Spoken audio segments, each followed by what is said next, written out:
Ingénieur du son, réalisateur artistique, il collabore avec de nombreux artistes des musiques urbaines et il tient beaucoup à ce rôle d'accompagnement de ces artistes sur l'ensemble de leur démarche.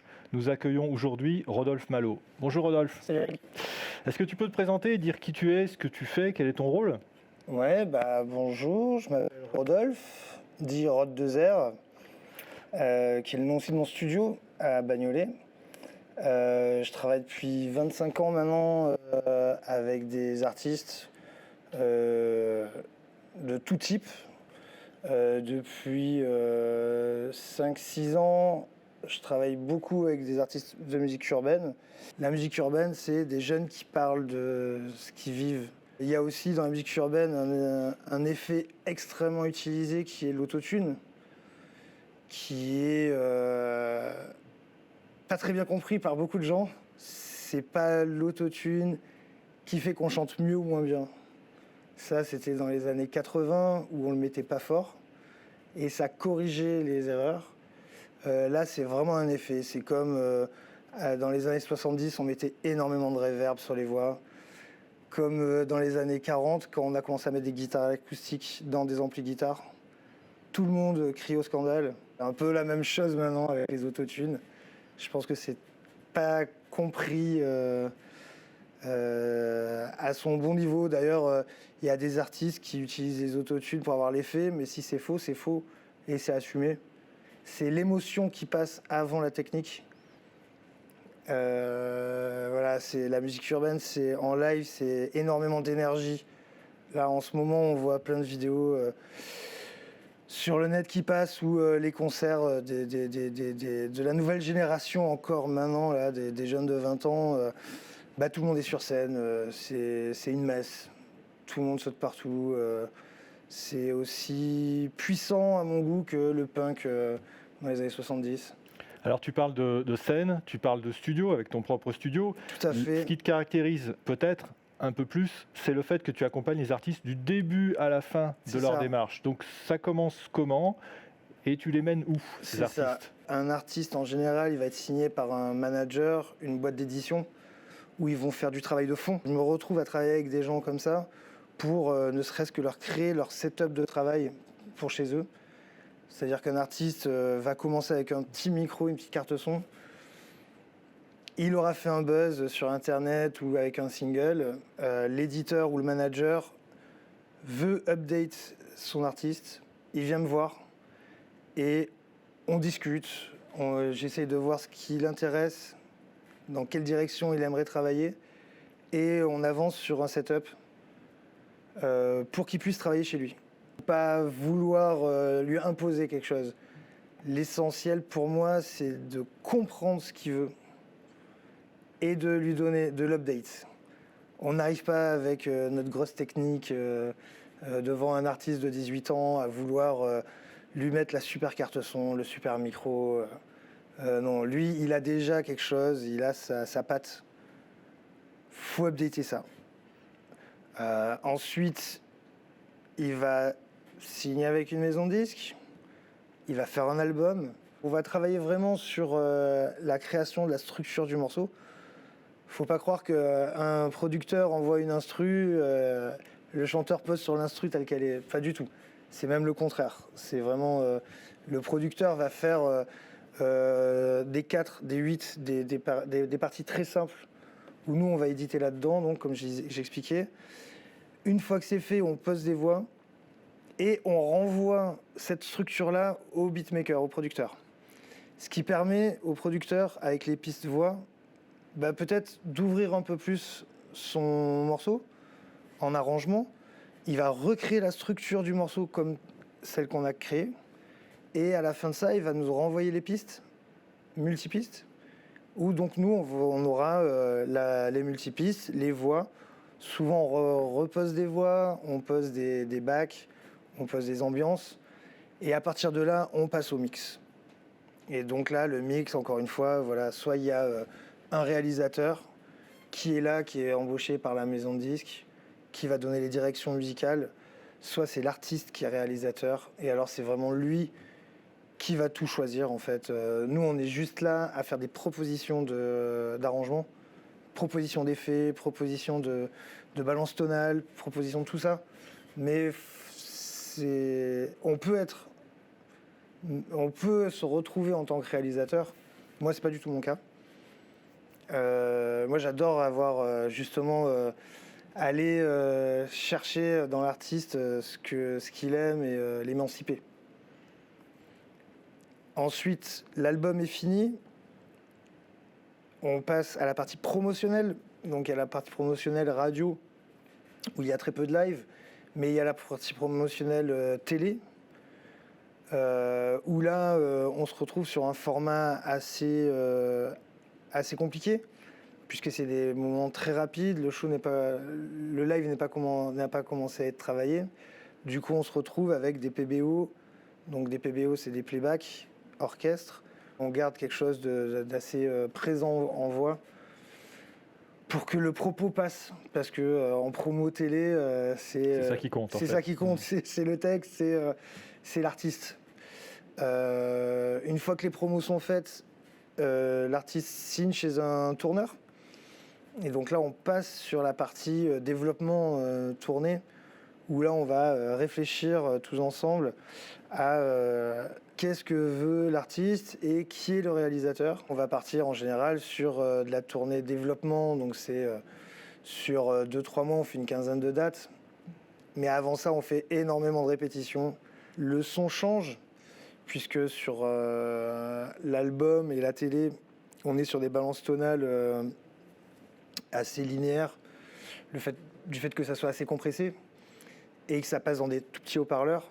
Donc on n'a pas trop la possibilité d'avoir beaucoup de graves. Par contre, dès qu'on passe sur du live, là, il y a vraiment une réflexion qui peut être faite sur justement ce punch et ce grave qui va beaucoup changer en live en fait. Donc moi je suis assez précis et j'ai monté des outils là-dessus. Très souvent, on réenregistre la voix en studio avec le traitement voix qu'on utilise en live pour avoir la balance tonale de la voix, le timbre de la voix live. C'est pas les mêmes micros. On va pas chercher les mêmes gains, on va pas compresser pareil. Et là, on va retravailler le mix de l'album pour pouvoir placer la voix où on veut dans le mix. Donc, par exemple, typiquement, les chœurs, les backs vont être harmonisés pour l'album avec la voix lead, qui est très brillante en général. Du coup, ces backs vont être très brillants pour le PBO, plus brillants que la voix qu'on a enregistrée. Du coup, on va détimbrer la voix, on va détimbrer ces backs pour avoir toujours la voix lead la plus précise. Et on va améliorer la position de l'harmonie par rapport à la voix. Pareil, les harmonies dans un album, on va pas les surmixer. En live, on va aider la voix, donc on va les mixer un peu plus fort. Tout va être un peu plus fort en live. Et il va y avoir beaucoup plus de changements de niveau, couplet, refrain, pour avoir de la dynamique, pour récupérer la dynamique, parce que c'est ça qui fait vibrer les gens en live. Merci pour toutes ces explications. On a vu donc que tu accompagnes vraiment les artistes du début à la fin de leur aventure artistique. Tu les accompagnes y compris en live, dans les plus grandes salles, pour ceux qui arrivent à se produire. Tu es venu avec un exemple, l'artiste Ichon, que tu accompagnes depuis un certain temps. Tu as des éléments en studio, des éléments live, et tu vas nous présenter tout ça en nous expliquant comment tu travailles avec cet artiste. Présente-nous peut-être déjà les éléments techniques que tu as apportés. Bon, on va écouter. Allons-y. Le mieux, c'est ça. J'ai 30 ans, je suis plus une fillette. Parfois, je mens encore à mes parents. L'important, ce n'est pas d'y être, mais de se tirer de là. J'ai du mal à dormir. Tout m'épuise, tout m'attire vers le pire. Y'a ceux qui parlent et ceux qui font. Je me suis couché tard et levé tôt. Ouh. Y a ceux qui parlent et ceux qui font. Je me suis couché tard et levé tôt. Ouh. Ouais. Si je fais du rap, c'est pas pour rouler en Lamborghini. Tous les jours je tape, c'est pas pour que mes jambes brillent. Si je suis dans les bacs, si je joue dans le film, je dois faire plein de streams pour qu'on me laisse tranquille. Si je fais du rap, c'est pas pour rouler en Lamborghini. Tous les jours je tape, c'est pas pour que mes jambes brillent. Si je suis dans les bacs, si je joue dans le film, je dois faire plein de streams pour qu'on me laisse tranquille. Radio, oh, radio, oh, radio. Voilà, donc Ça, c'est l'album studio. Ça, c'est l'album studio où Ichon a été réal. Il y a eu d'autres personnes avec lui, mais c'est vraiment lui qui a pris les choix du début à la fin sur le mix. Ils ont passé beaucoup de temps sur l'album. Il avait envie de travailler avec moi pour son live. Donc on ne savait pas encore trop comment on allait procéder. Et il y a eu des promos télé. Du coup, on a pris les pistes, les stems de l'album que l'ingé son studio m'a envoyé. Et on a fait un PBO pour la promo. Tout le début, on entend qu'il n'y a rien. Tout simplement parce que tout le début, il est en solo. Donc comment il se repère? Il y a un Donc, clip ou il y a... Là, c'est vraiment le fichier PBO qu'on met dans un logiciel Luna pour jouer le PBO, et on a un clic. Le Luna est en timecode, et il y a un clic qui tourne. Lui, il a le clic dans les oreilles. Il peut commencer à chanter. Dès que le piano arrive, on enlève le clic. Et voilà, il fait sa prestation pour la télé ou les radios. Donc ça, c'est fait à partir des stems. Ça, c'est fait à partir des stems du CD. de l'album. Ouais. C'est quelque chose de très compliqué à faire au début parce que on n'a pas envie de mettre l'album. Et donc on coupe. On n'a pas envie de mettre l'album, on a envie que ça soit un petit peu frais. Et en même temps, on veut défendre le projet. C'est vraiment la période, pour moi, c'est la période, le passage le plus compliqué des artistes en développement. Et à contrario, c'est ce qui est le plus important pour un artiste confirmé. C'est vraiment là que tout se passe juste avant la sortie de l'album. Si cette étape-là est ratée, ça met en question son avenir. On a, en promo, on peut avoir des JT télé, on peut avoir des gros plateaux télé. Là, ça doit être direct dedans. On bascule là sur le live. Et après, on bascule sur le live. Donc tu peux nous expliquer déjà quel musicien il y a sur scène, quelle source en fait tu vas retrouver sur scène. Tout à fait. Et la différence avec l'album par exemple. Alors on a fait avec Ichon, on a eu 2 sessions différentes avec des musiciens différents.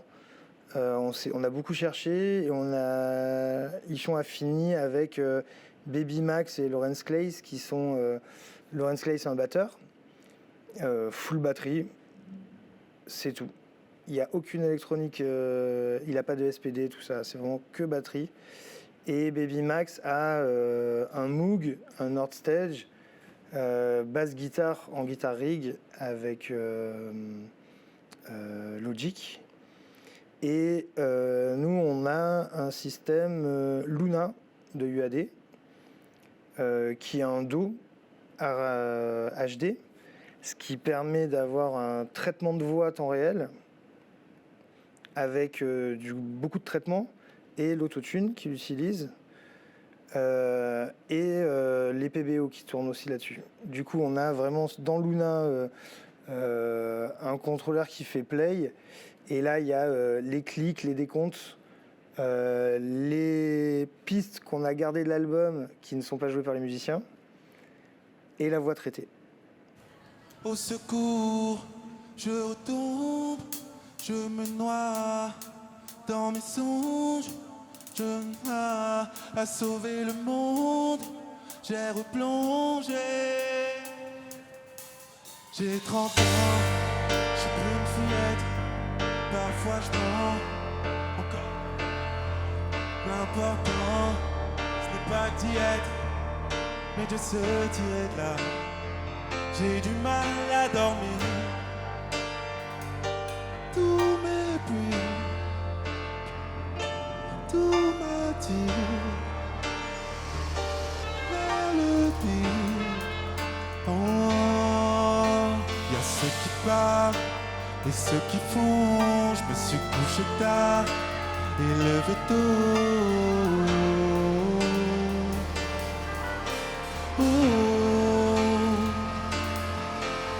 Y a ceux qui parlent et ceux qui font. Je me suis couché tard et levé tôt.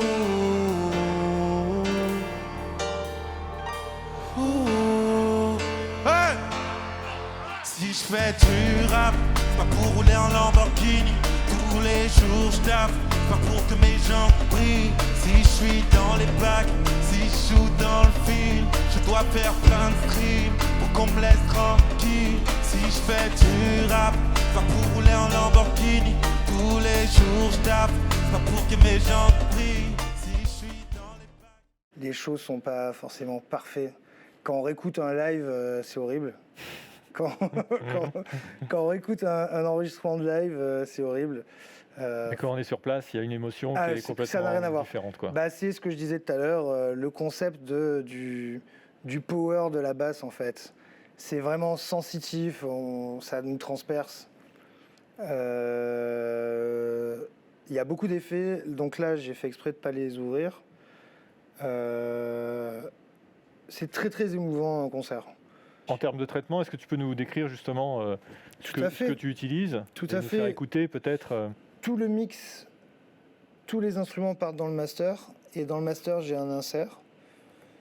Donc j'utilise énormément de consoles Yamaha, parce qu'en fait, on les trouve de partout. pour mixer, tu dis. Pour tu veux mixer, dire. ouais. Le mix, je le timbre avec des plugins UAD. Tu es très fan des plugins UAD. Hein. Ouais, moi je suis très très fan depuis très longtemps, même avant que les Apollo existent. J'ai des machines à la maison dans le studio hardware qui c'est la même chose en fait. Donc tu as un aller-retour Du coup, j'ai un d'émulation insert, qui c'est ça. partent de la console, qui vont dans ta carte Exactement. son pour utiliser les plugins et qui repartent. Exactement. Après, C'est vraiment un insert analogique sur l'insert sur le master, où en gros je mets une tranche API avec l'unisson. Je pense qu'on voit bien. Mais en gros, les UAD, le gros changement qu'il y a eu quand c'est sorti, c'est qu'en fait, ils n'ont pas fait que des plugins numériques, on va dire, digital, mais ils ont fait des plugins sur les fonctions de transfert. Donc, ils ont recréé la fonction de transfert des préamplis. Donc là, clairement, le préampli qui est à cet endroit-là, c'est le préampli qui gère c'est le préampli de la carte son. On peut choisir plusieurs préamplis. Moi, c'est celui-là que j'ai choisi, que j'adore, les API. Ça timbre vraiment comme si on rentrait dans un préampli API. Donc vraiment, ça change la balance tonale du mix.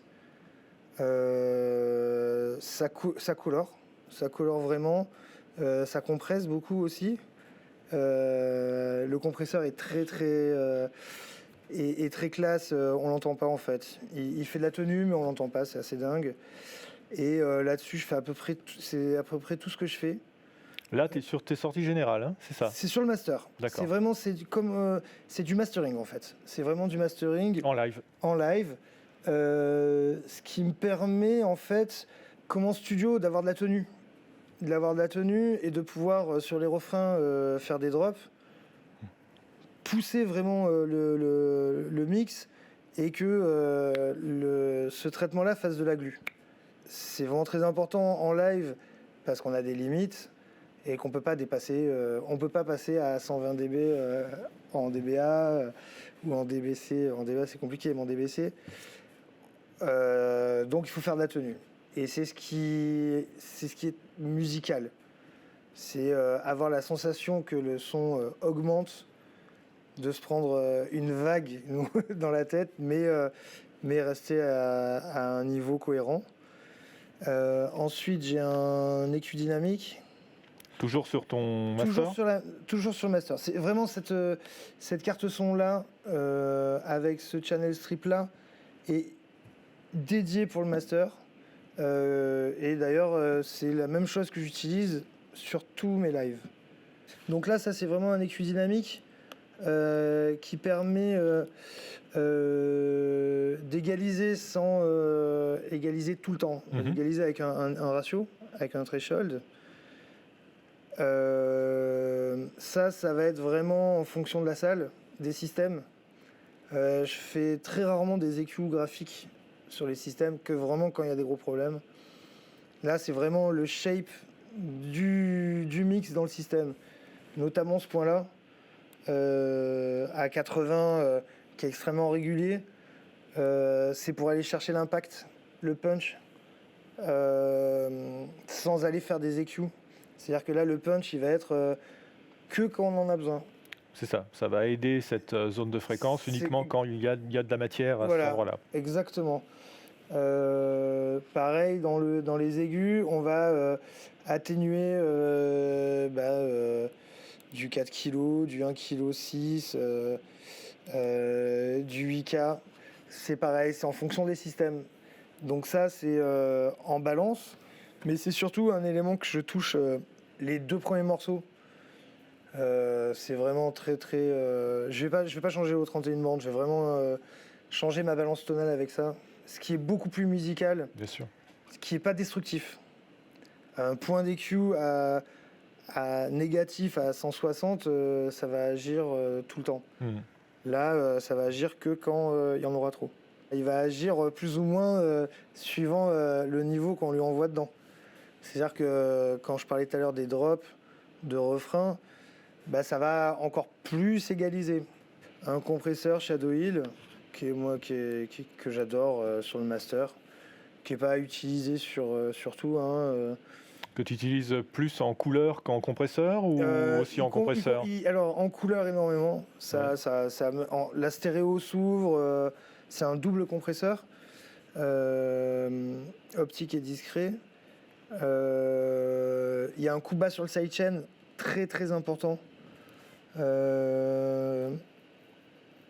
Pour pas écraser le grave, pour pas avoir l'effet de pompe. Voilà, donc ça timbre et ça limite. Et quand on va commencer, par exemple, à monter la musique, il travaille plus. Ouais. On voit bien que c'est mon garde-fou un peu, on va dire. C'est entre celui-ci et celui-ci. C'est vraiment, là vous voyez, celui-là, il agit sur des grosses pages de grosses caisses, on le voit moduler, des fois on se dit waouh, 3 dB, 4 dB, c'est pas tant que ça, et c'est surtout qu'on l'entend pas.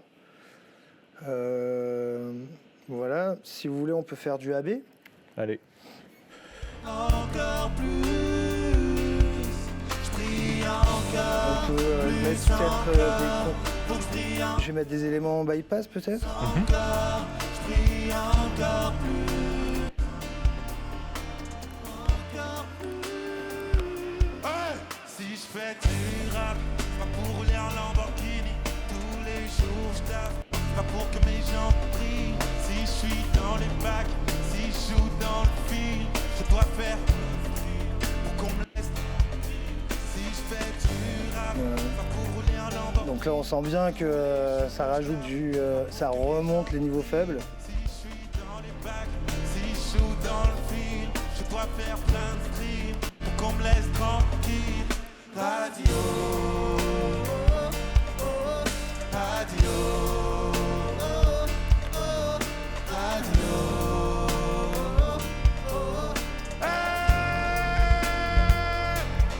là, j'enlève le compresseur de l'API.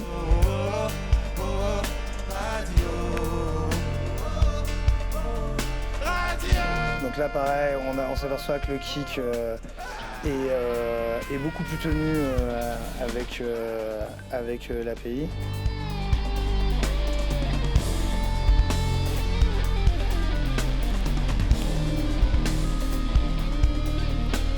Et là, l'EQ dynamique.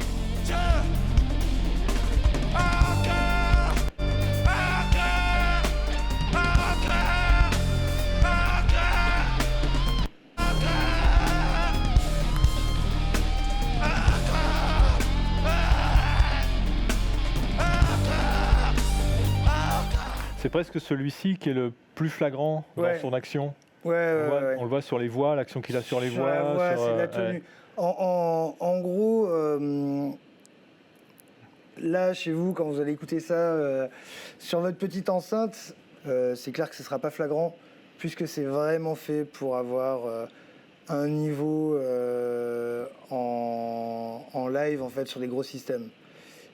C'est la thèse et l'antithèse avec l'album et le live, où l'album, on va être très compressé, très tenu, alors avec pas beaucoup de graves, alors qu'en live, on doit avoir de la dynamique et beaucoup de graves. Donc c'est un peu contradictoire, c'est un peu l'alchimie qu'il faut arriver à trouver pour pouvoir avoir ce ressenti de Waves, comme je disais tout à l'heure, où sur le refrain, les gens vont se mettre à danser, se mettre à sauter. Si on n'a pas ça, le live est trop plat et les gens ne bougent pas. Il y a vraiment ce ressenti du drop qui est très très très important. Donc en fait, on tient énormément notre mix pour pouvoir après faire ce qu'on veut dedans. D'accord. Est-ce que tu as d'autres effets à nous montrer, peut-être au niveau du mixage lui-même? Alors au niveau du mixage, il y a 3 éléments assez importants pour moi sur tous les mix en général. C'est la voix lead, la musique et la rythmique. Tous mes lives, ou même s'il y a 100 inputs, ça sera quasiment ces 3 éléments-là primordiaux. Donc là, en l'occurrence, la drum, la batterie est sur un sous-groupe. La musique, c'est toute la musique en VCA. Et la voix lead, c'est la voix lead directe dans le gauche-droite. Donc la musique, le groupe musique, c'est en VCA. C'est y compris les stems, y compris tout. Il y a tout. Tout. La musique, c'est vraiment, donc là, je vais vous montrer. Qu'on me paye. Ah, si je rejette ce que j'étais pour des pièces, c'est que je faute. Je suis sur la scène, comme sur la terre. C'est vraiment ce qui permet de pouvoir mettre la voix tout le temps au niveau que je le souhaite par rapport à la musique. Donc plus encore, je prie encore plus. Encore plus, je prie encore, plus encore, faut que je prie encore, plus encore, je prie encore plus, encore plus. Hey! Si je fais du rap, c'est pas pour rouler en Lamborghini, tous les jours je taffe, c'est pas pour que mes gens prient. Donc ça permet en fait d'avoir sur les couplets la voix plus devant.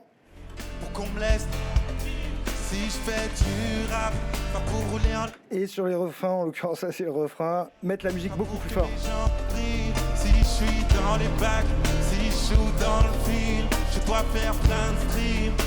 Donc avec 3 faders, en fait, ça permet de faire tout ton mix. Et donc là, refrain, là c'est la musique, c'est là qu'il y a le drop, c'est là où les gens dansent.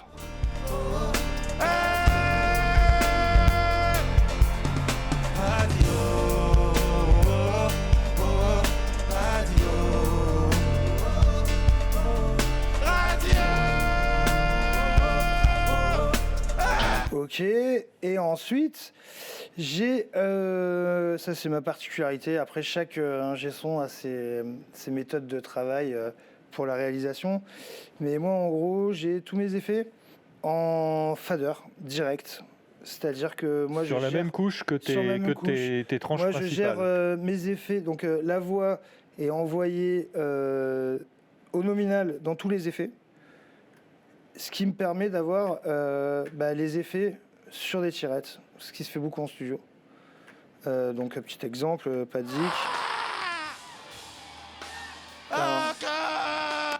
On va Si repartir. je fais du rap, pas pour rouler en Lamborghini. Donc là, c'est un Tous les room, jours, room. je taffe, pas Une. pour que mes jambes brillent. Si je suis All. dans les All bacs, dark. qui joue dans le film, je dois faire plein de streams. Une douche, pour qu'on me ça, laisse ça vient de la- tranquille. Si je Ça, fais t'aimes bien ça, hein? Ça T'aimes bien. j'adore, ça vient de la techno, la douche. C'est avant les drops techno, ils filtrent tout, ils mettent une reverb hyper longue sur les charlets, hyper aiguë. Et là d'un coup, blam, le drop ou le kick rentre. En fait, ça permet en fait d'ouvrir harmoniquement en fait les éléments pour faire l'effet de drop. Donc ton cerveau part sur les aigus, ne prend plus en compte le grave. Et là après- sur le 1, le kick qui rentre et ça tape. Voilà. Et après délai, le délai qui part dans les reverbs. Donc le délai avec tap tempo. Ce qui peut être changé assez régulièrement, même pendant le morceau. Et du coup, on se retrouve avec vraiment... On peut l'écouter le délai? Oui, bien sûr. Si je m'en tais, si je m'éteins, si je me tais, je prie encore, plus encore, pour que je brille encore, plus encore, je prie encore plus, encore plus, je prie encore, plus encore. Bon, après, il n'était pas au tempo, mais je vais remettre ça tout Et bien donc, comme il faut. ces effets-là sont dédiés à la voix. Il n'y a Ah rien oui. d'autre qui part dedans. Non, non, non, non. En gros, sur la batterie, j'ai une reverb que j'utilise à certains moments sur des solos. Sinon, aucun effet nulle part. S'il y a des effets sur des instruments, c'est travaillé à la pré-production D'accord. et c'est le musicien qui les fait. Ok. Et là, les choix donc d'effets, les choix aussi de moments où tu vas mettre les effets sur la voix, c'est quelque chose qui est convenu avec l'artiste ou est-ce que c'est toi qui Alors, c'est vient un peu ta vie? convenu avec l'artiste que je fais ce que je veux. Donc il te fait confiance et Il me fait super confiance et on a le concept de wide ou de rap. Donc c'est vraiment les couplets, les verses, où là, il faut avoir de l'intelligibilité sur les textes. Donc là, on va avoir la voix devant, la rythmique devant et le reste de la musique pas trop devant, histoire d'avoir vraiment le rythme et la voix, le texte, avec quelques effets de délai très très légers, quelques réverbes très légères.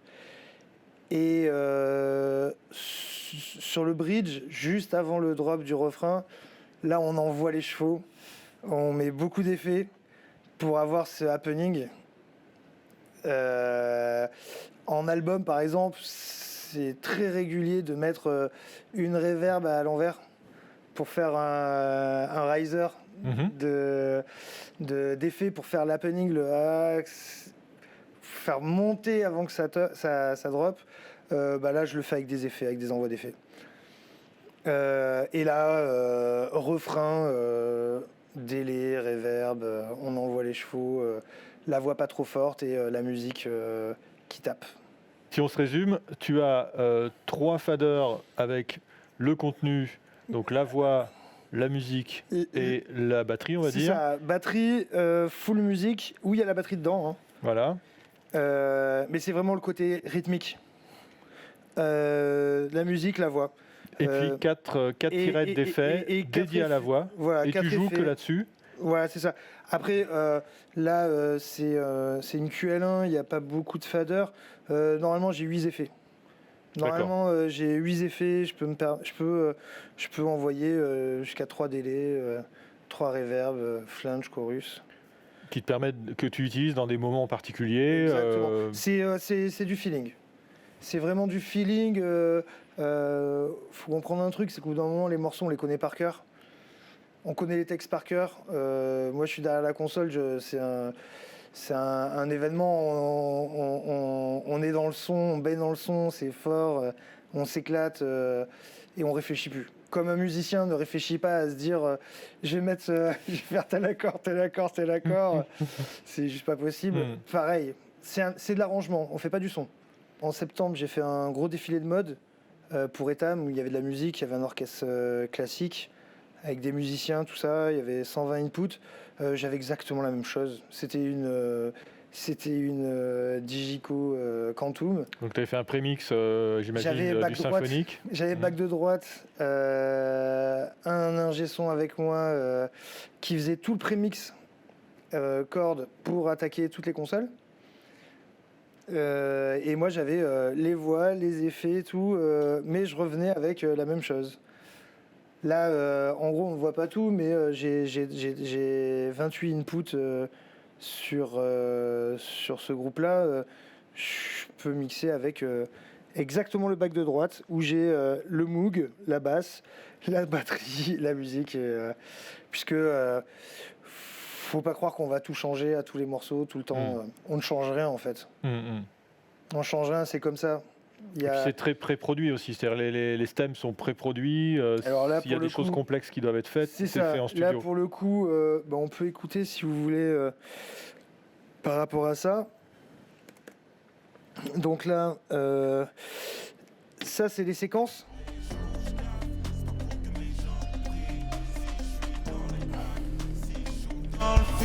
Je dois faire plein de streams pour qu'on me laisse tranquille. Si je fais du rap, pas pour rouler en Lamborghini.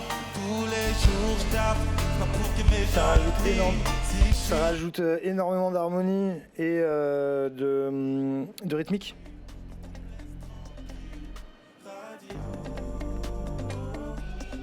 Avec les cocottes de guitare, tout ça. Il y a même des voix, on entend des voix. Il y a des bacs, oui bien sûr, il y a des bacs, il y a pas mal d'éléments. Ce qui est joué, donc, c'est la batterie. Donc ça, c'est joué sur scène. Pour les chaînes de radio, je me saigne. On va faire comme ça plutôt. Qu'on me paie.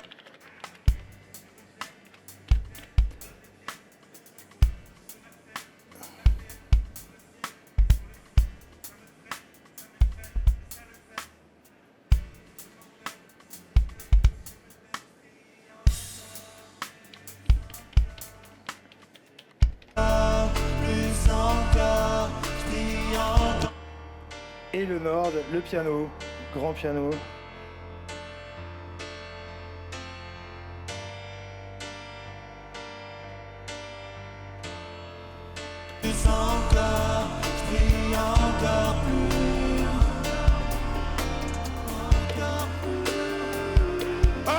Si je fais du rap, pas pour rouler en Lamborghini.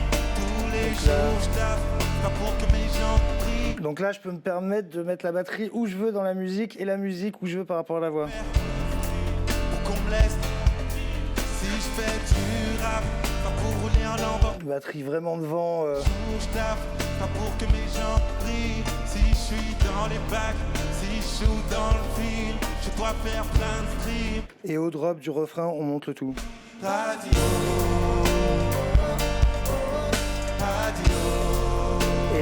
Et là, ça s'envole.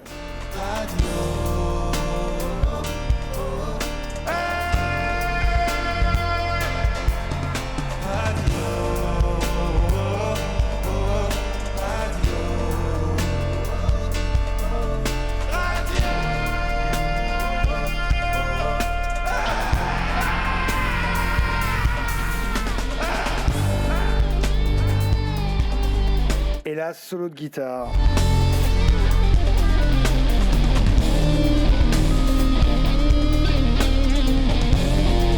Qu'on peut placer aussi devant puisque c'est son moment, donc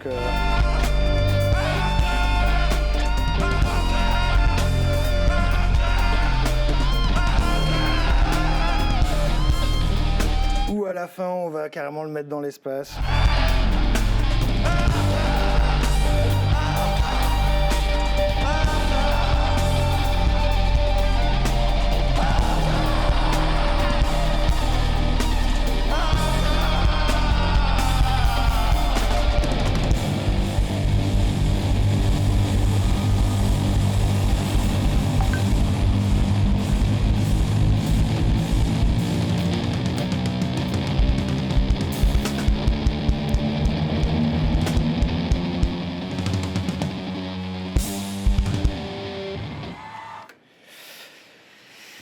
Voilà le concept d'un peu de Startist, où, comme vous avez pu le voir, la batterie acoustique est hyper primordiale. C'est ce qu'on a vraiment choisi avec Yann. On a choisi d'ailleurs ce batteur-là. Vraiment pour ça, c'est qu'il a un jeu, c'est une MPC.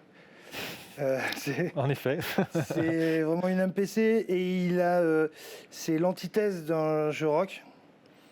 Enfin, ça s'entend, hein. Bon, c'est très compressé, c'est très tenu, mais il n'est pas explosif, il lève jamais les bras. Il est très tenu, il a un son très tenu, très puissant. À l'opposé des batteurs de rock, qui ont un son puissant aussi, mais il y a beaucoup de mouvements, du coup ça résonne plus. Le son d'une batterie, c'est pas le fait de faire des gros mouvements, ou alors ça fonctionne, mais avec des réglages de batterie assez drastiques, qui résonnent beaucoup, où on va faire des prises de son assez ouvertes, avec des overheads genre 414 au-dessus de la batterie, tout ça. Moi, c'est pas du tout ça. D'ailleurs, je peux vous montrer le miking. En gros, j'ai 2 micros grosses caisses. 91, 52, qui sont tous les deux dans la grosse caisse. Donc 91, 52 qui sont tous les deux dans la grosse caisse. L'un au-dessus de l'autre. Comme ça, il n'y a pas de problème de phase. Et surtout, Beta 52 dans la grosse caisse, ça permet de faire des EQ, des boss. Je ne sais pas si on voit, mais j'ai des plus 4 à 50 Hz sur le 91 et j'ai plus 10 à 53 Hz sur le Beta 52. Tout le monde, pas beaucoup de monde comprennent.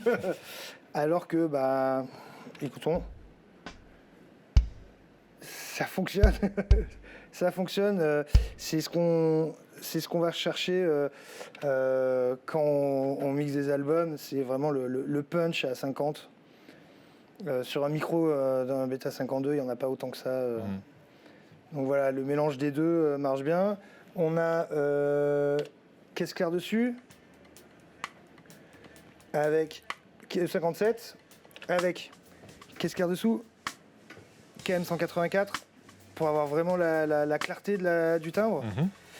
Gaieté en sidechain avec la caisse claire dessus. On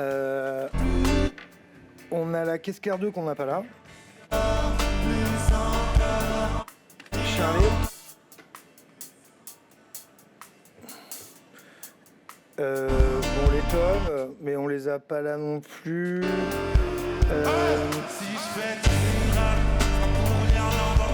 Très important, mon micro à ruban stéréo. Qui est situé où?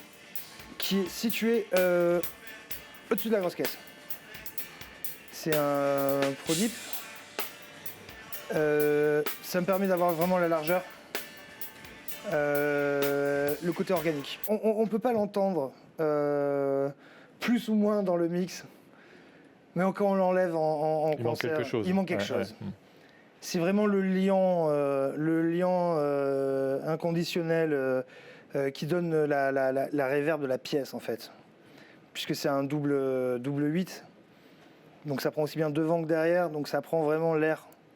Et t'as pas de problème d'accrochage en live avec ça? Non, pas du tout. Non, vraiment pas du tout. Et la Ride, qui a un KM184 dessous. Ah, il y avait des tomes là. Tom très serré, avec pas beaucoup de graves, parce que on n'en a pas besoin en vrai sur les tomes, et avec l'air.